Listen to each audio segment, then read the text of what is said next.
Then sang Moses and the children of Israel this song unto the Lord. COVID-19. Come on. You know you guys rock out to this. I know it's no laughing matter, but we have to keep our humor up somehow in this crazy time. I am back as promised with another lecture, the last one of this little module here on modern human evolution.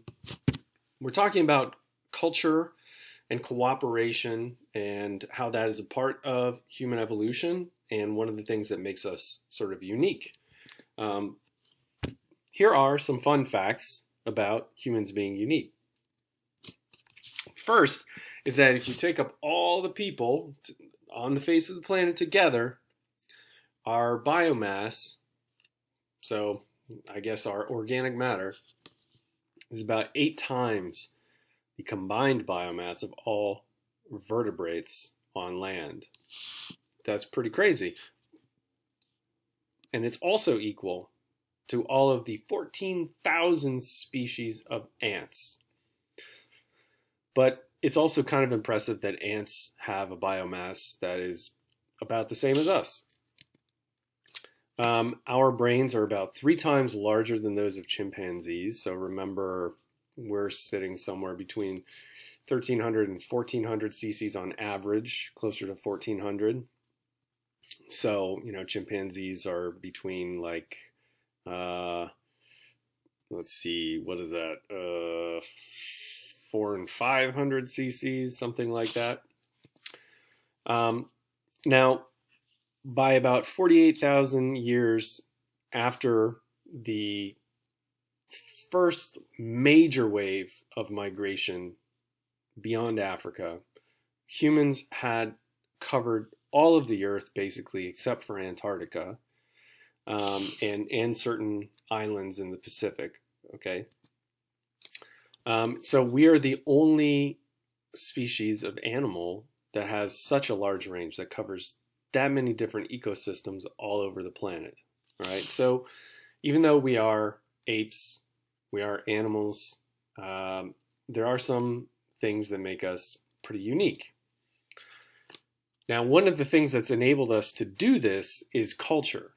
And as we said before, culture is something that you could say on a rudimentary level chimpanzees have, orangutans have, gorillas have, and even some other animals that aren't primates, if we're considering culture as being something that is learned, something that is shared, something that is somewhat symbolic. It's more symbolic for us, I would say, than for, say, like chimpanzees. But this is one of the things that has really made us successful. So think about this, if you will.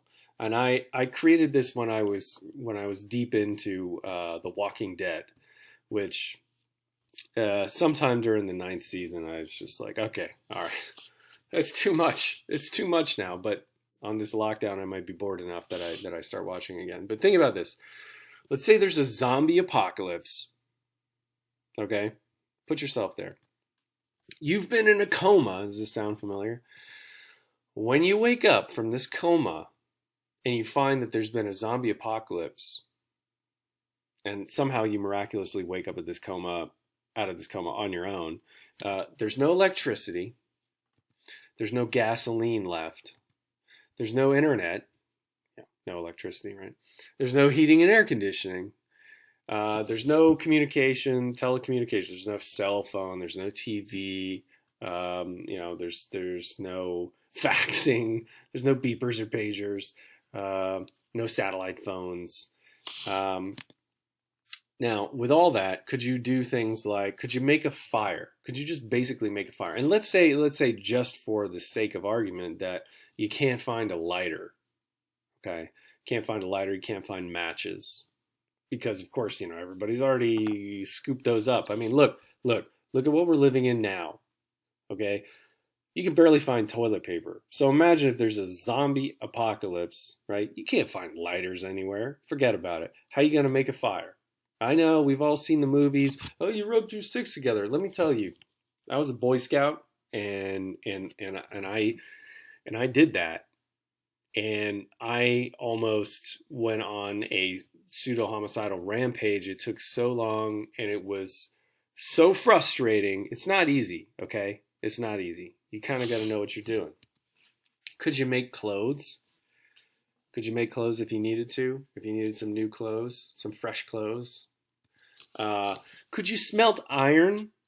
Right? If you needed metal objects that didn't exist, do you know how to do that? Do you know how to form metal into things? I mean, okay, you can scavenge, you can find things that people have already created, but can you create all this stuff on your own from scratch? Do you know where to get the ore? Do you know how to purify the ore? Do you know how to strengthen the metal? Do you know how to form the metal? Do you know how to shape the metal? Do you? Could you build a car or an airplane from scratch? Okay, and let's just say there's no what is it? The auto parts place with the jingle, whatever. There's no auto parts stores near you. Maybe you're in this coma somewhere, kind of in the middle of nowhere. I don't know, but think about it. Could you do all this stuff on your own? I don't think so. I couldn't do all this stuff on my own. So some of the main qualities here that have allowed us to be as successful as we are as a species are obviously our cognition, right? Our intelligence, but one person's intelligence really isn't worth as much as we would like to think on our own, right? Number two is culture, sort of being able to learn and share knowledge among others and kind of build up our knowledge base that way. And the other is cooperation, right? Because no man is an island or woman, right? No person, basically. No person is an island, right? So let's kind of give some examples here of the importance of culture. And I'm going to show a couple of videos. So I might have to do a little editing when I make the transitions. But by 45,000 years ago, okay, people were living above the Arctic Circle. So this arrow, it's not just to point to Russia, it's to say people were living north of the Arctic Circle, which is a very unforgiving environment. This is by 45,000 years ago, right?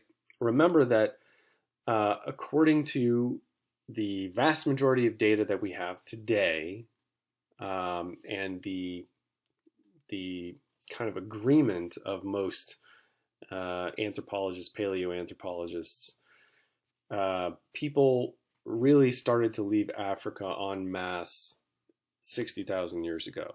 Okay, so 15,000 years later, people were living above the Arctic Circle. So in case you're wondering, like, well, what does that look like? What does it take to survive above the Arctic Circle? I have a video for you. It's just a 2-minute video. We'll watch it together here just to show what life is like today. Now, keep in mind, this guy's using an axe, right? Where's that wood come from? He didn't chop down a tree and fashion that wood himself, right? Where's that metal come from? Not anywhere in the Arctic, I'll tell you that much, right? So there are some elements of culture here, some items that have been made collectively by people and traded and bought and sold. But even in the modern world, this is what surviving far above the Arctic Circle looks like, okay? So I'm going to do a transition, and we're going to watch the video.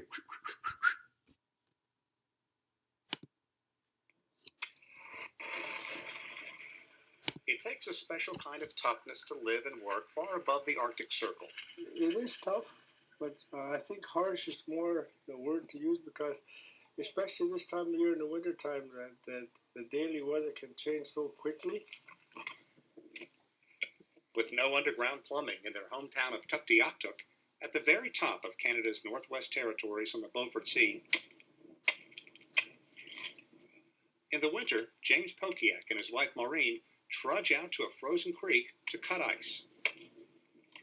hauling ice for our drinking water is just something that we've been doing all these years, and we're probably going to continue to do it until we're no longer here. Most of the family income comes from money James makes as a hunting guide. Maureen moved to Tuk, as the town is known, 40 years ago to be a teacher in the rural area. Well, I was pretty young and everything was new. I couldn't believe I was here, I guess, when I first came. After being married 38 years and raising 3 children, Maureen has adapted. But there was a certain sense of culture shock at the beginning. The first time I ever worked on a whale, I couldn't believe it. I had no idea what I was getting into. For many, like the Pokiaks, surviving means a subsistence way of life. Virtually all the meat on the family table comes from the wild. Caribou, muskox for stew, There's lots more if you want. dried fish called bipsy, and of course, whale, which the indigenous population calls muktuk. This here is the muktuk from the beluga whale, the white whale. When we let our muktuk age and it begins to ferment a little bit, this is really tasty, really good. I didn't anticipate it would taste like this. It's very flavorful. I don't know how to describe it. It's almost got a nutty taste to it. But like so many in the region, the Pokiaks are watching their lifestyle, their landscape, their environment change every season. I've noticed it a bit. I know our winters are not as cold anymore. And sometimes out there when I see the ice conditions differ from year to year, I know there is definitely something going on. They cling to tradition. Up here, there's no trees, there are no fences, there's no one to say, this land is my land, you can't go on it. The land up here is open to everyone. Embracing this harsh life and everything it brings, and they wouldn't have it any other way. Sean Caleb's CCTV, Tuktoyaktuk, Canada. Okay, I'm back. So you can see how even in modern sort of environment, modern times, it's very difficult to survive in this environment, right? People are living pretty much off the land. They have to know, where to go to get this sort of easily accessible ice. They have to know how to hunt caribou, how to hunt whale, how to preserve the meat. There's a lot that goes into surviving in this kind of environment, but people that have been living there for long periods of time have developed collective knowledge, and that has become part of their culture, and it's taught and it's learned and it's carried on by each subsequent generation. Now, when you compare that with the Franklin expedition, which was a British expedition to find the North Pole in the late 19th century, I believe, that is sort of a famous expedition that failed pretty miserably. Everybody died, and that basically happened because the ship essentially got caught in some ice. It got stuck. There was nowhere to go. They started running out of provisions. There were some other things that occurred. For example, the food that they had was canned food so that it would last longer, and they used to solder the tin lid on with lead soldering. So there's a hypothesis that lead poisoning may have caused some of the problems that they had. But even though the British at the time were fairly technologically advanced, they had huge ships, they had stores of food, they had guns, they had some medicine and so forth. But once they couldn't depend on what they had and what they knew in an unfamiliar environment, they just did not know how to survive in that environment. They didn't know how to find their way somewhere where they could try to get help. There were no easy communications in that sort of environment, right? And there were indigenous populations that eventually sort of came across them, and there was some contact There was a kind of an attempt to help. I won't watch this video that I have linked here during this lecture, but feel free to watch it. It's really interesting. It's pretty long, but this just goes to show it's not simply about having technology or how, quote, advanced technology is. Technology has to be adapted to the environment, right? So culture is a package. It's knowledge of how to live in an environment. And also, of course, it's more than that. It's how to interact with each other in that environment. So, as I alluded to before, there's a this question over what exactly is culture, and are we the only species that has culture? And I've kind of already jumped the shark on that. That no, we're not necessarily the only species that has culture. You could say that it's information acquired by individuals through some form of social learning, and there's different types of social learning. Cumulative cultural evolution is rare among other animal species. What does that mean, cumulative cultural evolution? Well, one person might invent something or might make an improvement on something, but as I think it was Isaac Newton said, we're standing on the shoulders of giants, right? Anytime we make an improvement to something, we're making an improvement to something that existed before us, right? If you are a computer programmer, right? And you even create some new software or something like that. You're sort of building it on top of architecture that has already existed. And yes, you may have learned, you may have read everything that you could possibly read about computers. Maybe you could sort of build your own, go to the store and get parts and sort of assemble your own. But no one person came up with all of this from scratch, right? You had like Alan Turing, for example, who came up with the Turing machine, and that was sort of like a code breaker in World War II, and it was this huge thing, could have taken up a whole room, right? And that was a brilliant invention. But now we've got laptops, we've got cell phones that are essentially computers, right? No one single person did that all on their own. So this is cumulative cultural evolution, right? How our knowledge, how our culture evolves, it's not by one person, right? It's cumulative. And by learning, right? This is part of what we're doing here, right now, is by learning what people have done before.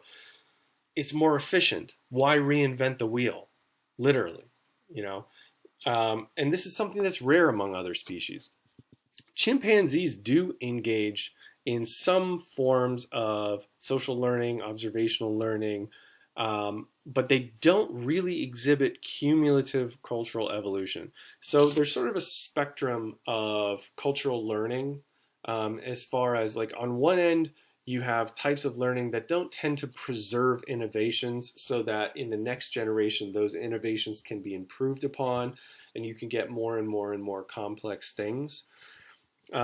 So one of the types of learning on that end is called social facilitation. And social facilitation is essentially like, imagine that there's a chimpanzee that's figured out how to take rocks and crack open nuts and eat the eat the edible part of the nut sort of inside, and maybe her children are around her when she's doing this, and let's say, for example, they're not watching her, but they're constantly around nuts and they're around these hammer stones that are used to crack open the nuts.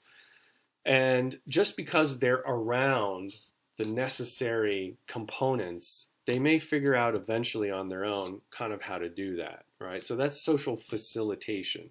It's not teaching and it's not observational learning. It's just being in an environment that puts together things that might work well together, right?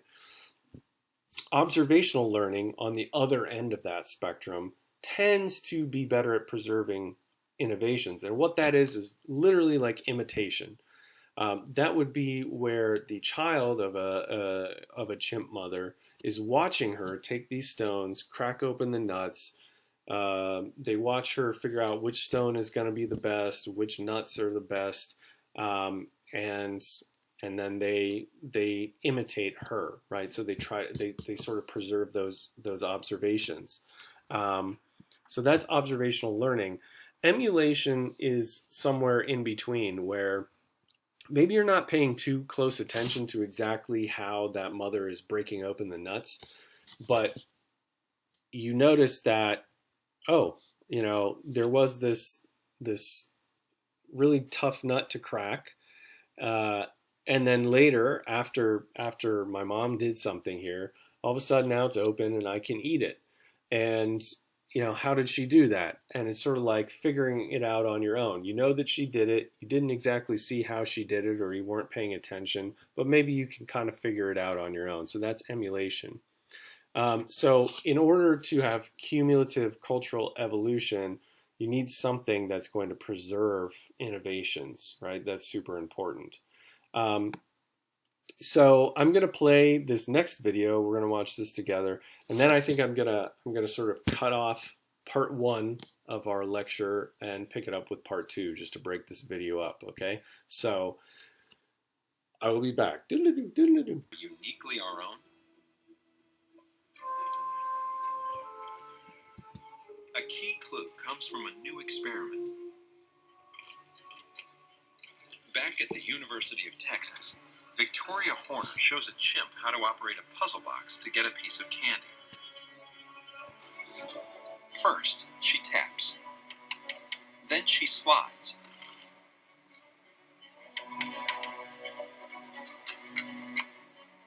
Next, she pokes.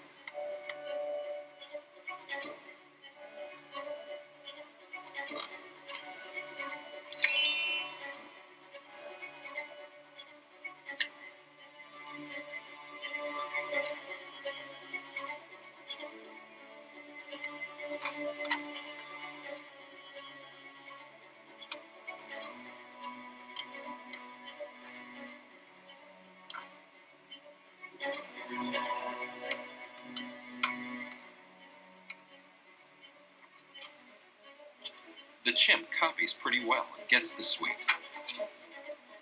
This game we're going to play is about this special box I brought, all right?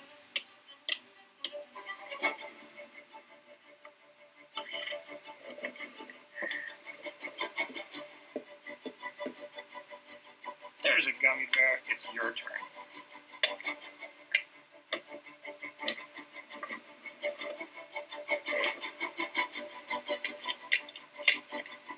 Children copy the actions much as the chimps did. Whoa, you got him! All right, there's the gummy bear. Good job. The second box that I show the chimpanzees is this one, and it's identical to the opaque box, except that it's made out of material which is see-through. Only now is it obvious that Horner's tapping and poking don't achieve a thing. The box has a false ceiling.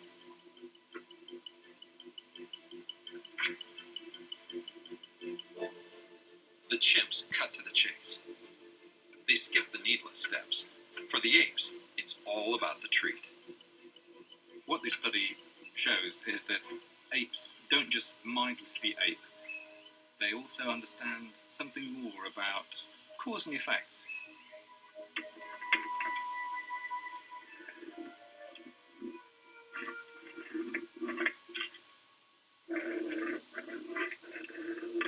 We found something quite surprising. The children were predisposed to copy, even when it meant that they were doing something that was really rather silly. So this seems a little like the chimps are outsmarting the kids in this particular study. There he is. You got him out. Why do kids imitate slavishly? The root of the children's behavior is the fact that they view me as a grown-up, possibly as a teacher. That children expect to be taught is a vital difference. While apes can copy, most researchers believe they don't teach each other. All right, so I'm coming back for the second part of the video, and I will explain the significance of that, so I will see you soon.